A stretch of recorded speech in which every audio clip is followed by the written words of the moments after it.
Hi everyone, welcome to Legal as after college. हमें पता है कि अभी भी बहुत सारे एग्जाम्स बाकी है जिसकी तैयारी आप लोग कर रहे हैं। जैसे कि एक इम्पॉर्टेंट एग्जाम है जो कि मई में ही आने वाला है and which is Indian law institute का एलएलएम एंट्रेंस। लाइटली नहीं लीजिएगा क्योंकि आईएलआई अपने आप में एक अच्छा खासा रेप्यूटेड कॉलेज है जिसका रिसर्च बहुत ही अच्छा है और पता है इसकी लाइब्रेरी बहुत ही ज्यादा प्यारी है। So if you are targeting ILI, are making a very good decision.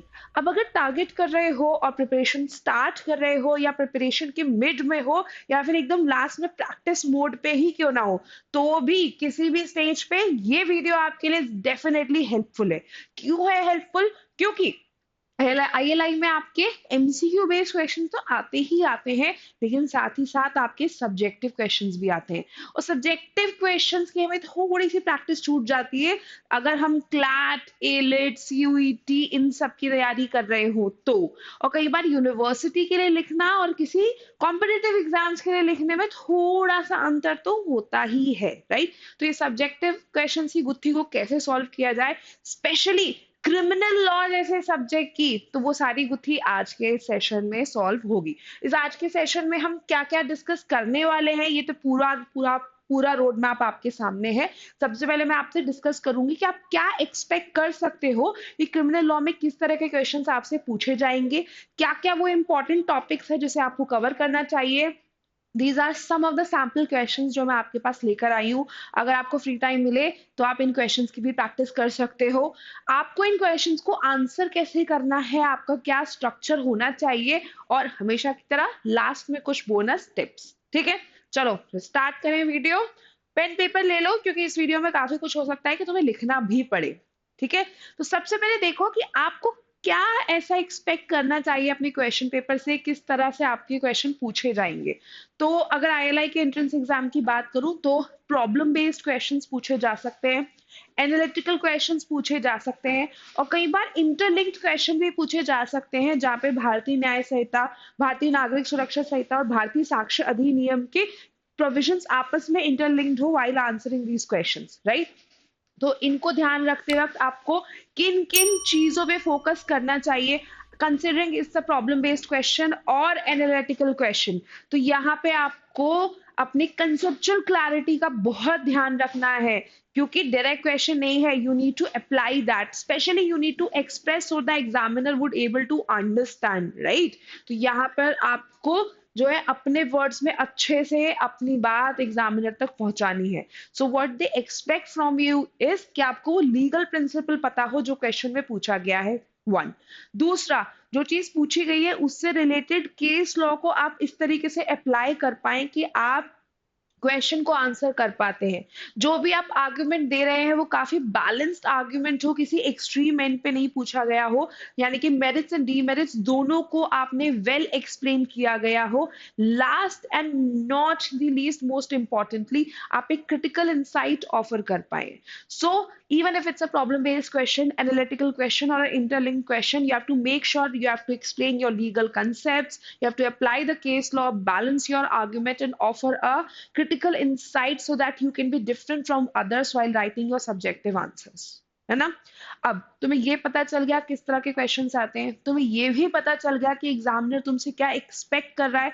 तो क्रिमिनल लॉ के वो कौन से इंपॉर्टेंट टॉपिक्स हैं जिन्हें तुम्हें प्रिपेयर करना चाहिए so that you can practice and you can make yourself better, right? So there's a list of few important topics जो तुम्हें prepare करना ही करना चाहिए, जैसे कि general exceptions, criminal conspiracy, common intention and common object, mens rea, concept of attempt, sentencing policy in India, confession and admissibility. अब जैसे देखो, ये स्टार्टिंग के जो 5 टॉपिक्स हैं वो ज्यादातर आपके भारतीय न्याय संहिता में से है। सेंटेंसिंग पॉलिसी थोड़ा सा कंटेम्प्रेरी टॉपिक हो जाता है but somewhere related to your Bharatiya Nyaya Samhita. Confession and admissibility आपके भारतीय साक्ष्य अधिनियम का पार्ट हो जाता है। Bail, jurisdiction in jurisprudence in India, FIR and investigation process, trial procedure and fair trial would be part of your भारतीय नागरिक सुरक्षा संहिता। अब ये क्वेश्चंस डायरेक्ट भी पूछे जा सकते हैं, इस पे एक प्रॉब्लम भी फ्रेम करके आपको दी जा सकती है और आपसे आंसर पूछा जा सकता है। और आपसे एनालिटिकल क्वेश्चन भी पूछा जा सकता है। तो आपको इन सारे टॉपिक से रिलेटेड केसेस, इनके प्रिंसिपल्स, कंसेप्चुअल क्लैरिटी, सेक्शन के इंग्रेडिएंट्स विद इलस्ट्रेशंस पता होना ही चाहिए। ठीक है। अब हर टॉपिक में मैं एक क्वेश्चन आपके लिए फ्रेम करके लाई हूँ, so that you have enough time and you can practise. Pen and paper निकाल लो, इसको आप चाहो तो नोट डाउन भी कर सकते हो। राइट। टाइप ऑफ क्वेश्चन किस तरह के पूछे जा सकते हैं, जैसे ये देखो। पहला, critically evaluate the doctrine of private defense in light of recent judicial pronouncement। ये आपके exception से पूछा जा सकता है। You need to learn the cases sections, elaborate the sections along with the examples of illustration। तो section के ingredient, illustration and case laws बहुत अच्छे से पता होना चाहिए। Right? Next question is explain the essentials of criminal conspiracy, how it is it proved in absence of direct evidence. तो ये इंटरलिंक्ड क्वेश्चन हो गया यहाँ पे, है ना।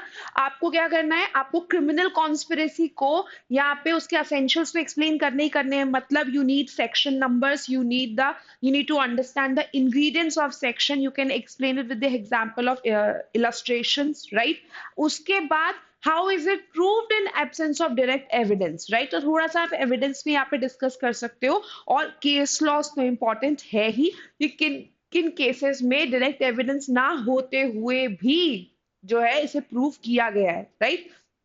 Third question, distinguish between common intention and common object, discuss with relevant case laws। तो ये एक डायरेक्ट क्वेश्चन है जहाँ पे आपको common intention and common object के सेक्शंस, इंग्रेडिएंट्स, इलस्ट्रेशंस डिस्कस करने हैं और उनके बीच का डिफरेंस बताना है। But it would be good अगर वो डिफरेंस आप केस लॉस के थ्रू बता सको, राइट।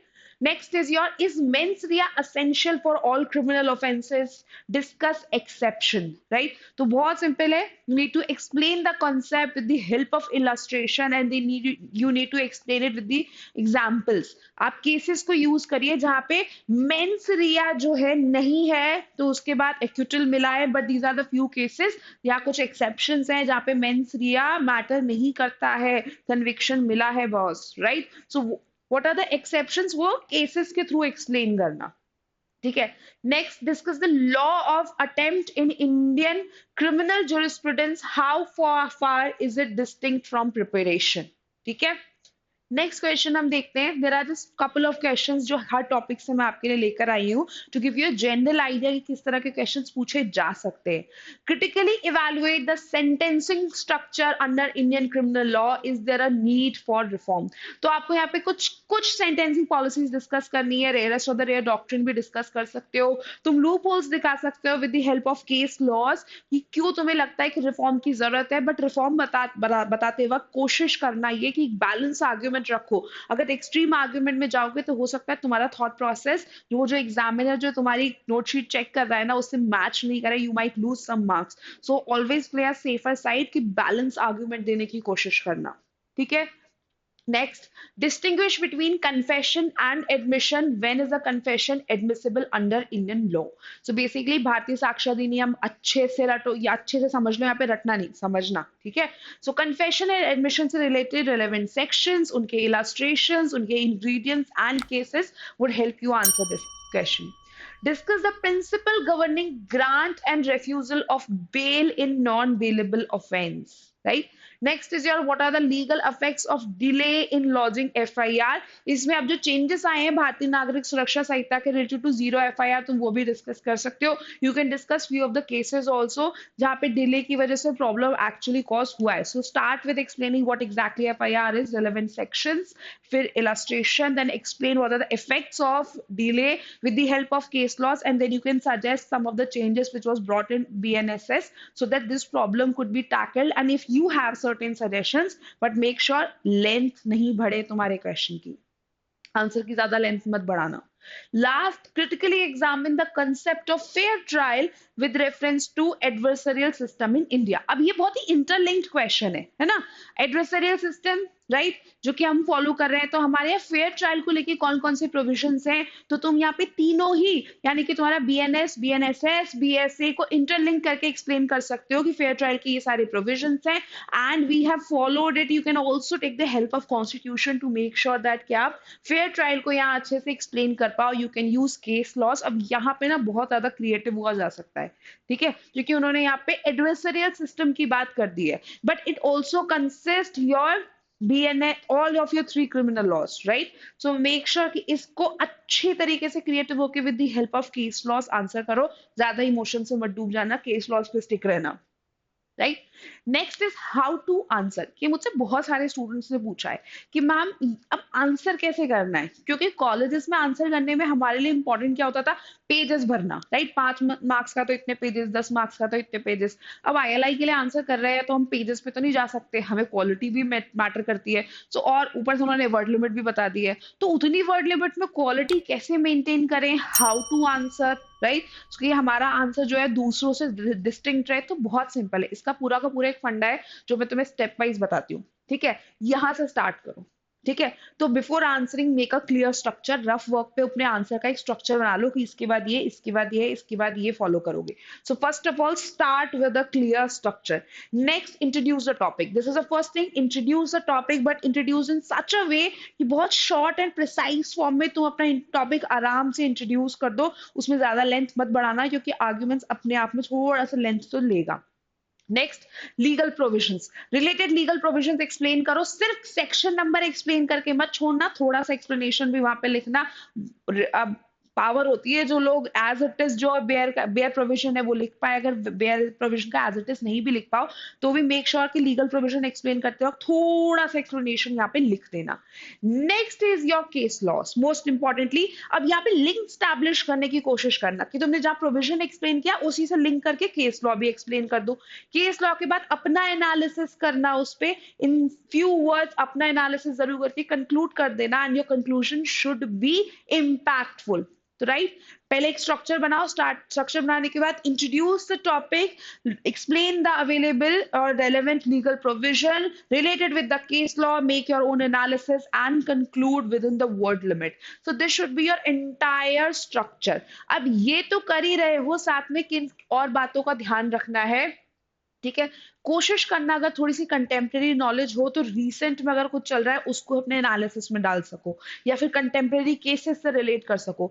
तो make sure to use recent judgement and show awareness, ताकि उन्हें पता चले कि बच्चा पढ़ता है, ठीक है। Next is avoid one sided answer.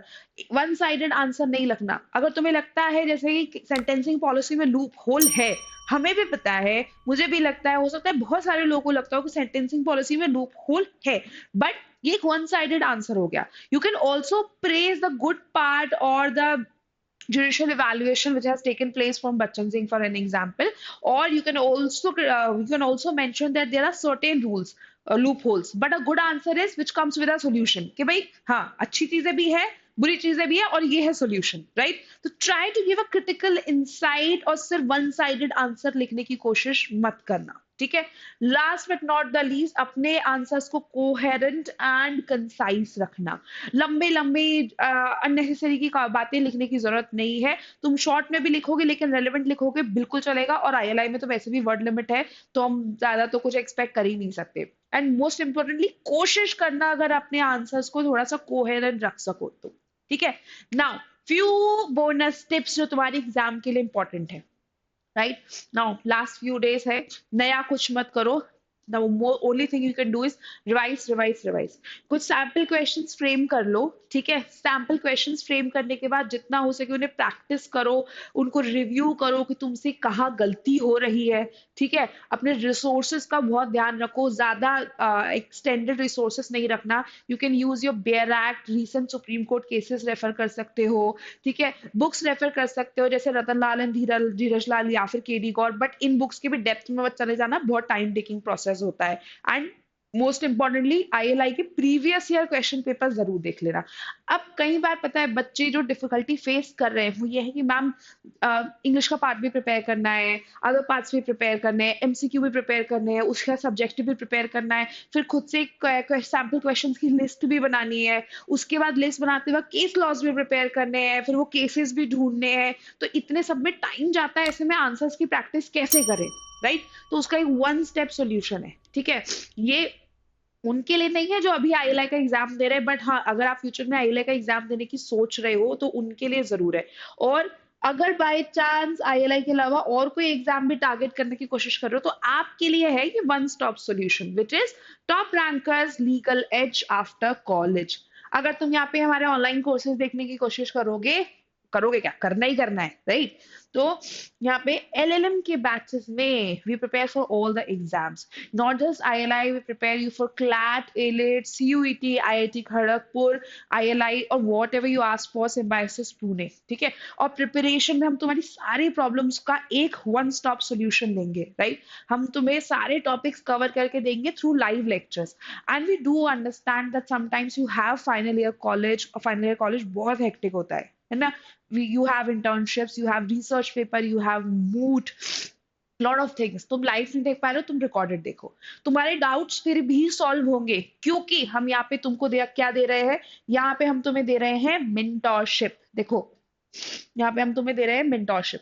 Mentorship में you can directly talk to your faculty and solve all your doubts, not just related to academics और content but strategy, anxiety, whatever you are going through. उसके अलावा 24/7 के DCS group जहाँ पे तुम अपने pair group से भी इंटरेक्शन कर सकते हो, तो तुम्हें सिर्फ घर में बैठ कर प्रिपेयर करने की जरूरत नहीं है। There are lot of people who are preparing with you and you can interact with them, what's going on, उनका अपडेट क्या है, किस तरीके की स्ट्रैटेजी या किस तरीके के टैक्टिक्स इंप्लॉय करने चाहिए, and you can talk to your faculties also about this right. तो तुम्हारी क्लासेस कवर्ड है, तुम्हारे डाउट्स कवर्ड है, और सबसे बड़ी प्रॉब्लम क्या, कि ये मैंने भी फेस करी है। मैंने बहुत सारा टाइम ना अपना सिर्फ मटेरियल कवर करने में लगाया, तो मेरे पास रिविजन और प्रैक्टिस के लिए टाइम ही नहीं बचा क्योंकि मटेरियल जुटाती रह गई। तो तुम्हें वो बिल्कुल करने की जरूरत नहीं है। तुमको यहाँ पे स्टडी मटेरियल भी प्रोवाइड किया जाएगा। तुम्हें अच्छा खासा स्टडी मटेरियल यहाँ पे प्रोवाइड किया जाएगा, from your class note, subject notes to case laws, previous year paper, सब कुछ। और जब तुम्हारी क्लासेस खत्म हो जाएंगी, यानी कि जब तुमने अपना कोर्स कवर कर लिया है, तुमने अच्छा खासा मटेरियल पढ़ लिया, तो उसको प्रैक्टिस करने के लिए बहुत सारा कुछ होगा।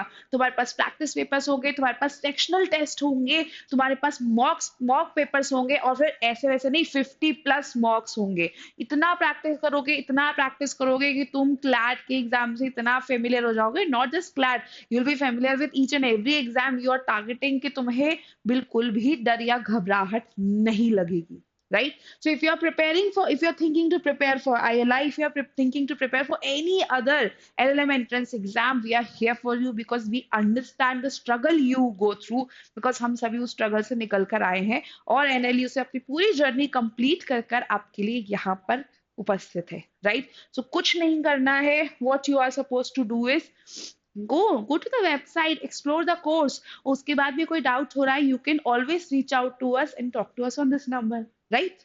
So this was exclusively for those students who are preparing for Indian Law Institute LLM entrance। Wish you all the very best। अगर आप इस बार के लिए टारगेट कर रहे हैं, आई होप ये वीडियो आपको हेल्प करेगा। और अगर आप फ्यूचर के लिए टारगेट कर रहे हैं और फ्यूचर के लिए अगर इस वीडियो को देख रहे हैं, तो call on this number, reach out to us and we will help you right। So whoever is targeting for ILI this time, wish you all the very best। If you know a friend who's targeting, share this video।